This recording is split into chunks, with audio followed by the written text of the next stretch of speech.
Hi, welcome to the National Road Heritage Corridor's Heritage Stewards Academy. I'm Jen Burden, Director of Cultural Resources for the National Road. In this episode, Keith Heinrich, an above-ground cultural resources professional with PennDOT, explains the Section 106 consulting party process for PennDOT projects. Being a consulting party is a great way to be involved with discussions concerning historic resources within project areas.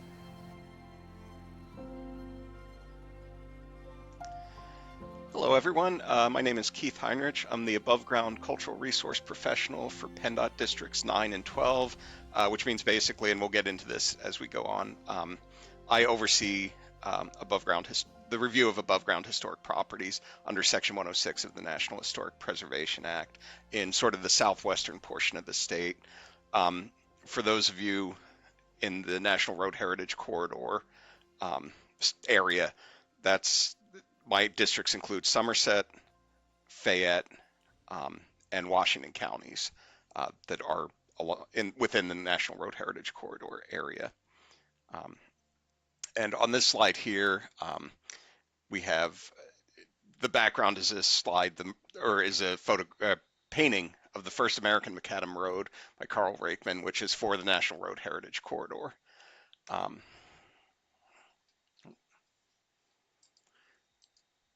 So the National Historic Preservation Act was passed in 1966. It was signed into law by President Lyndon Baines Johnson, and it did a bunch of things. It created the National Register of Historic Places. It created the State Historic Preservation Offices, or SHPOs. It created the Advisory Council for Historic Preservation, or the ACHP, and it created the Section 106 process, which we'll talk about as we move through this presentation. So one of the things I always like to do when I talk about this is to explain, why do we even have a National Historic Preservation Act? Why is there a Section 106 process? And these two aerial photographs, I think, really explain why we have this. So on the left is a 1951 aerial photograph of Pricedale, which was a coal patch in Westmoreland County near Belle Vernon Borough.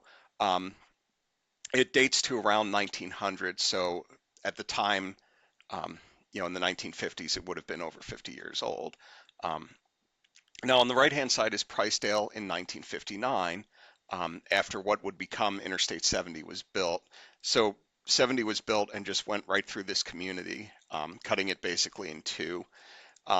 This work was done before there was a National Historic Preservation Act, so there's no review, no assessment of whether the area was historic.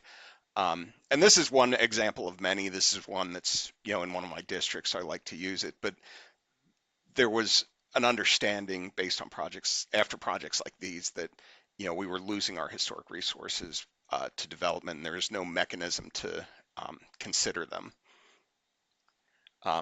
So that's where we get into Section 106 of the National Historic Preservation Act. And what it says is, for any federally undertaken or federally assisted projects, the federal agency must consider the effects of the project on historic properties. And by federally undertaken, I mean, if the Army Corps of Engineers builds their own dam. Federally assisted projects include projects that receive federal funding, which is a lot of the cases what I'm doing at PennDOT. We're receiving federal funding from the Federal Highway Administration. But it also includes permitting or licensing. And what the process requires is consultation. And I'll define that later, but it's an important thing to think of. And now as we go through, I'm going to give you some definitions. So, that will help you, sort of understand the 106 process. So what is a historic property? A historic property can be a building, it can be a structure, it can be a site, it can be a district, or it can be an object. And it can be listed in the National Register of Historic Places, or it can be eligible for listing in the National Register of Historic Places. They're treated the same.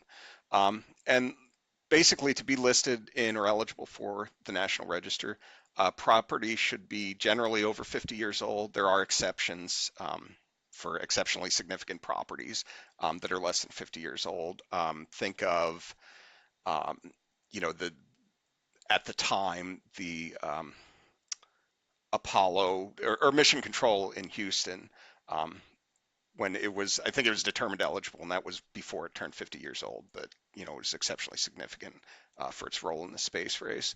Um, a property should possess significance, and that means it should be associated with a significant event in history, significant person in history, have significant design or construction, or have significant data, um, or potential to yield data. And then the third leg of this stool is that a property needs to possess integrity or the ability to convey significance. And integrity, there are 7 aspects. There's location, design, materials, workmanship, setting, feeling, and association. And the picture here, again, I like to use pictures from the area we're talking about. This is the Mingo Church and Churchyard in Washington County, PA. It's listed in the National Register of Historic Places, and the church that stood on this spot originally and the churchyard were associated with the Whiskey Rebellion in southwestern PA. Another thing we look at is an effect. Um, and basically what an effect is, it's an alteration to the characteristics that qualify a property for inclusion in the National Register. In other words, it alters the integrity in some manner. And that's important, alters. Keep that in mind as we move on through the different slides. And an effect can be adverse, which we'll talk about in a second here, or not. And what we see on the right-hand side is Dunlap Creek Bridge, also known as the Cast Iron Bridge in Brownsville. PennDOT is rehabilitating the bridge in a way that it retains as much of its historic fabric as possible. And while this entails repairs and stuff, and those repairs do alter the characteristics that qualify the bridge for listing, say materials, for example, it does not diminish them. And then we get to an adverse effect. And an adverse effect is an alteration that diminishes integrity of a property's location, design, materials, workmanship, setting, feeling, and or association. And that's the key distinction. Effect alters, adverse effect diminishes. And it can take many forms. It can be physical destruction or damage. And that's the Newcastle Elks Lodge in Newcastle, Lawrence County, as it was being demolished probably 10 or so years ago, maybe 15. Um, an adverse effect can also consist of insensitive alterations. So this is a commercial city in Arnold City, Westmoreland, a commercial building, excuse me, in Arnold City, Westmoreland County. And I think it pretty much goes without saying why this is an insensitive alteration. There's also an introduction of visual, atmospheric, or audible elements. And that's on the left-hand side. That's Main Street Station in Richmond, Virginia. It's a National Historic Landmark. That big elevated highway is Interstate 95, which was built in the 1950s. So again, no Section 106, no consideration of putting a highway literally what looks like feet from this building. And I've spent a lot of time driving through Richmond, been on 95, and I know this isn't the case, but if you ever drive this section, it feels like you could reach out and actually touch the station as you drive past it. And then another adverse effect could be transfer, lease, or sale out of federal ownership of a building without restrictions to ensure long-term preservation. This is Connellsville, Fayette County's Armory, which was under federal ownership. I'm not sure if it still is. And then we get to the big one, what 106 is, a lot of what 106 is based on, which is consultation.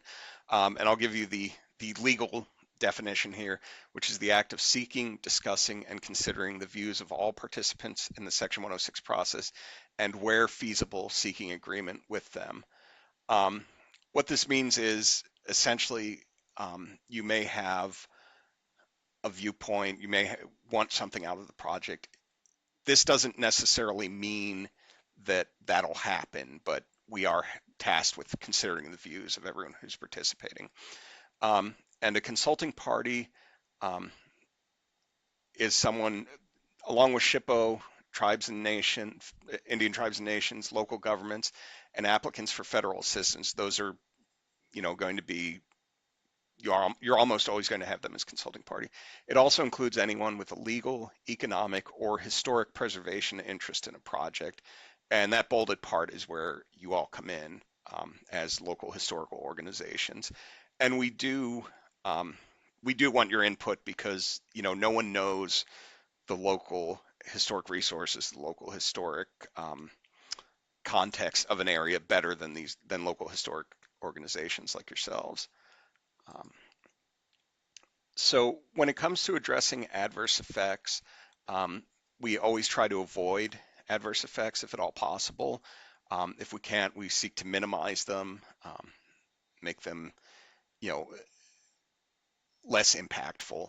And if we can't and we also try to mitigate them if we can't avoid them. Um, So what we see on the right is the Moust Bridge. It's a historic truss in Somerset County, and it avoided an adverse effect by rehabilitating the bridge to meet the Secretary of the Interior standards for the treatment of historic properties, which means it was done in a manner sensitive to the historic character of the bridge. Um, and then we get into, you can't avoid, maybe you can minimize, maybe you can't, but you have to mitigate the adverse effect. And what mitigation is basically is it's compensating for the loss of or damage to a historic property. And on the left, we see the State Historic Preservation Office has come up with criteria that they look at for what constitutes meaningful mitigation. And meaningful mitigation is based on the significance of the property. So it's going to be relevant to the area of significance or the property type, commensurate with the property's significance. So, if you have a property of local significance, the mitigation might be, you know, not as high level as if you have a nationally significant property or national historic landmark. We want mitigation to have we in SHPO want mitigation to have a public benefit. Um, the Historic Preservation Act recognizes, I think in its preamble, that preservation is in the public interest. Um, and that's why we want groups like local historical organizations to be involved because they know the benefit, what would benefit their historic resources. And we also want to make sure that the mitigation gives back to the community in which the resource is located. Um, on top of that, we want to accommodate the needs of all parties, um, including those who think the property is significant, um, and the agency and the applicant who are, funding or undertaking the project. We also want to enhance the knowledge and protection of historic properties, which again is where local historical organizations come in. And this can include identifying broader needs for resource or property type. Um, and it could, in some cases, consist of off-site mitigation that benefits the community. So you guys are the storehouses of knowledge and of historic properties. So we want to use that in the process. And then, of course, this is all taxpayer funded. Cost comes into it. The cost should be commensurate with the effects and the significance of the resource. So nationally significant resource that is being, demolished would, you know, there's a higher cost is acceptable in that case. And again, we have to justify the use of taxpayer money. And we've done all kinds of mitigations in the past. We've done interpretive panels like the one in green up there. We've done booklets in dark green. We've done YouTube videos. But we've also, and this is again where the local historical organizations come in, we've done things like scanning collections for the Mount Pleasant Historical Society in Westmoreland County. We scanned their newspaper collection, which was fragile and falling apart, and they wanted people to access it without damaging the originals. We have a mitigation now in Fayette County where we are developing web content for a local historical organization um, to get the story out about their collections and the story they tell. Um, and then this is where you all come in. So we want you to become a consulting party for PennDOT projects because the problem we have is if we are not aware of your organization or don't happen to see your organization when we're out looking at future projects that could affect historic properties, we won't know to ask you to be a consulting party. So in other words, we want your participation in order to improve projects, and that's where PATH comes in. And I'll tell you for the project I mentioned earlier with the web content that we're developing, it was a bridge project. We didn't know if it would be rehabilitation or replacement, and there was a local historical museum bang in one of the quadrants of the bridge. So we reached out to them to get them to participate. But if that hadn't been the case, if I hadn't, gone through the community, I might not have known. And then they might not have participated and we might not have gotten, um, a meaningful mitigation like we talked about in the previous slide. So what is PATH? PATH is, it being PennDOT, an acronym for Pennsylvania Transportation and Heritage. The website is path.penndot.pa.gov. Here you see the landing page. And we, as cultural resource professionals, CRPs, we solicit consulting parties when we anticipate there will be an effect to historic properties. So not on all projects. There's some projects like repaving, stuff like that, that there's no potential to affect historic properties due to the nature of the activities, and we wouldn't um, solicit consulting parties on those. So how do we do it? So go into your browser, or how do you sign up? Go to your browser, click path, or type in path.penndot.pa.gov, and you'll come to this page here. So you see circled there, click to close this pop-up. And then this is the screen that'll appear, the one you saw 2 slides back. Click on register up in the upper right-hand corner, and you'll come to this page. You can provide your first name, last name, a suffix, a user ID, your email, and then you can check and see if your organization is in PATH already. My understanding is that when PATH was created, which was probably 15 years ago now, Preservation Pennsylvania's database of historical organizations was just downloaded. So sometimes we have the organization but don't have an email, or the contact person may have moved or something like that. So it's always good to check that if you sign up. And then we have your obvious address and contact information.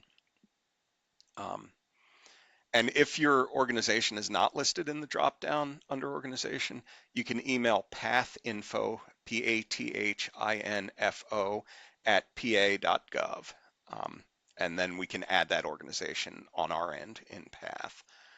And then you can fill out your areas of interest, and you can fill out by PennDOT district or county or municipality or general interest. And general interest could be bridges or Rev War or Civil War, stuff like that.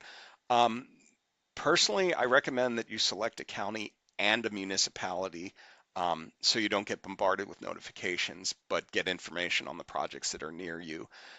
So for example, if you put, I don't know, bridges as a general interest, then you could conceivably get information on every bridge project, whether it's in Wayne County, northeastern PA, or Erie County. So if you go by county or municipality, that's who we're usually sending notifications to, because they're local to the project.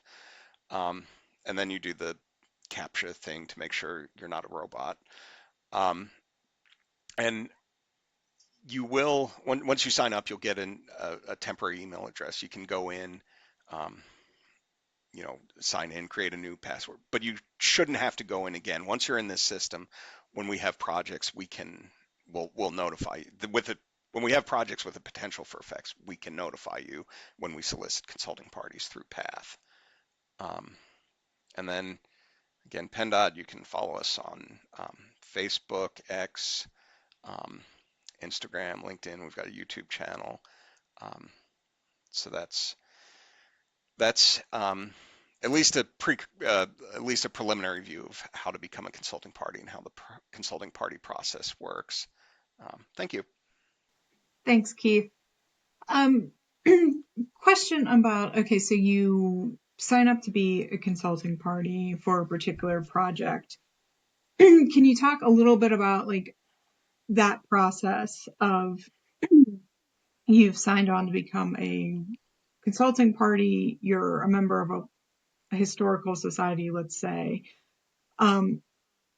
Just generally, how much time would people need to expect, and how much effort? Because I want to make sure that people understand that this is very important, that all the historical societies, museums, people with that information sign up to this.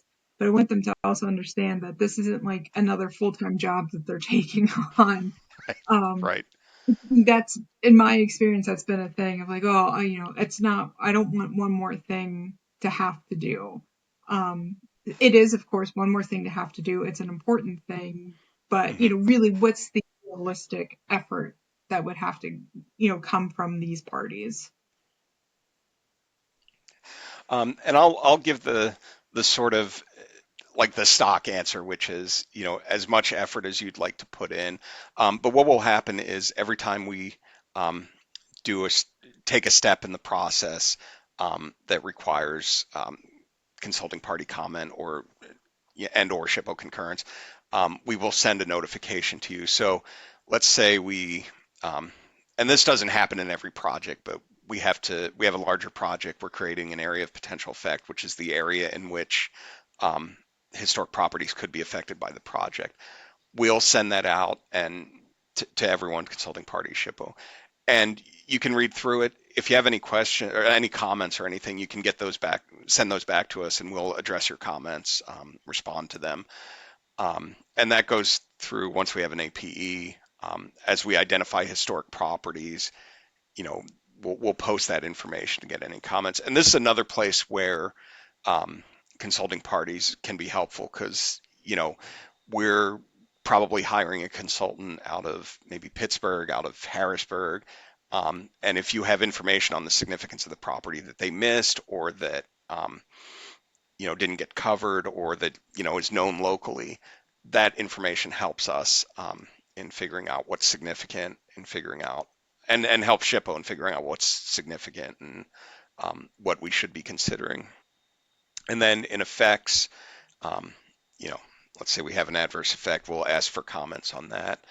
And where in a lot of cases, it's really helpful. I mean, it's helpful in all cases to have local historical organizations, but where it can be really helpful is, okay, we've got an adverse effect. We need to do something to mitigate, to compensate for the loss of or damage to the historic property. You know, what can we do that's going to actually have meaning or impact locally? Um, again, creating web content, maybe cataloging collections, maybe scanning things, stuff like that. We're not aware of what the needs are in terms of historic resources in the community. And that's where we really need the local organizations to tell us, hey, this is what we need. It doesn't mean that that will end up being the mitigation, but it helps inform it as we figure out what mitigation we're going to undertake. As somebody who worked in the private sector for years doing 106 type projects, it was always so much more beneficial to have consulting parties for that very reason, because you have to mitigate the adverse effects. And when no one's telling you what needs to be done or what could be helpful, you could end up with a mitigation that no one's going to look at. Hmm. Could have been so much more impactful if locals would have weighed in on it. So I highly encourage all of you watching this that you go into PATH and sign up to be a consulting party. Make sure that your organization is in there and all of your contact information is up to date, because who knows, the local historical society may be in there, but that could have been 3 people ago. Email or that phone number no longer exists.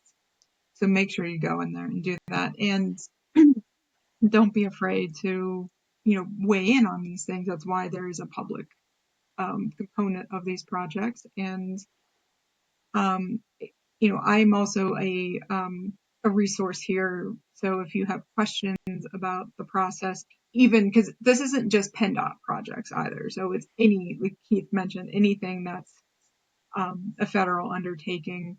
So you may get a request that won't come from PennDOT, will come from somebody else. And if you have questions, I would be more than willing to work with you on that. National Road Heritage Corridor is a consulting party. We are registered in PATH, so I get the emails for projects in our area. And honestly, sometimes a project comes up and it's really low on our priority, or is just it's a simple project, and so we don't become a consulting party. And that's fine too. So don't feel like you're going to get overwhelmed with all these, oh, we're doing these projects. If you sign up for like a whole county, some of them you'll realize that, okay, I don't need to worry about this one because maybe it's not right in my area. But then when one comes around, like, oh, yeah, I would like to weigh in on this. So I highly encourage you to sign up in PATH and, be on the lookout for other federal projects that come along. And again, Keith would be more than willing to work with you on PennDOT projects. I would be willing to do the same as well as other potential Section 106 projects. And I would also, just jumping onto that, add that if you are,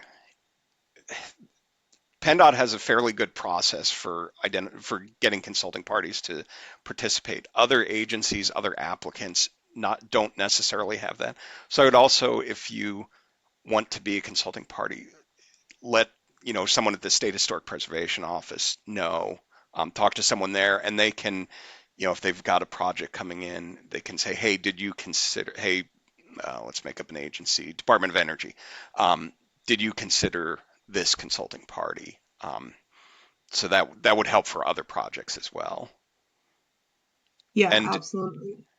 And and I that would even came up recently with National Road that there was a potential project, and again, not a PennDOT project, and they were looking for consulting parties, reached out to PHMC and said, have you considered National Road Heritage Corridor? And again, this is, I forget where this particular firm was out of, but I want to say that they may not even been in Pennsylvania. So they are really at a loss of who to contact to be a consulting party. And so ultimately they got in contact with National Road, and we were a consulting party, although that's a whole nother project story. Like you'll hear most of the times, all of these projects are their own animals. Um, but that's a great way of going directly to PHMC, to the SHPO, and saying, you'd be interested, because they're going to know what projects are happening, because they're reviewing, these reports and things. I would also add, when it comes to the email contact for your organization, if you have an info at townshiphistoricalsociety.org sort of email address, and no one ever checks it, use your own email if you want to be, or start checking that account, but make sure that the email is one that's checked regularly and that people are going to see. And in the case of National Road, I used to bombard Sarah Collier, the executive director, with consulting party solicitations, and now it goes to Jen. So And she's so very happy for that. right. Yeah, it's, definitely make sure all that stuff is up to date. And also know, like with Section 106, there are time frames. So it's not like the project's going to be on hold until we hear from every potential consulting party. If they don't hear from you, they will move on. There's not a wait and see, in case all of these museums or historical societies weigh in. It's a, hey, you've been invited. There's a reasonable time frame, and if you don't respond, well, you're just not a consulting party. So keep that in mind too. That making sure that that email is not only up to date, but it is checked on a fairly regular basis. And Any other tips or suggestions, Keith? I would just add, like going off what you had just said, you can ask to be a consulting party at any time, but we won't go backwards. So in other words, if we've identified historic properties and it's generally 30-day comment period has elapsed, and then you find out about this from someone else and say, oh, I want to be a consulting party now. Can we go back in time to that? Generally, no. I mean, we'll listen to your comments, but we don't have to go back to that stage if it's already passed. Well, thanks for providing an introduction to PATH and to Section 106. I think this will be very helpful to all of those historically based organizations in the region. And again, this isn't just for those organizations in the National Road Corridor, but this is applicable to everything across the state, or across the Commonwealth, if you will, to go into PATH and learn how to become consulting parties, because it makes these projects and those the mitigation efforts be much more impactful and much more meaningful than they could have been. So thank you, Keith. Really appreciate your time. Yep. Thanks, Jen. And like she said, if you know other historical organizations that are outside National Road, tell them about PATH. Spread the word, because again, we want our mitigation to actually mean something and be something that's, like I said, helpful to the community it's based in.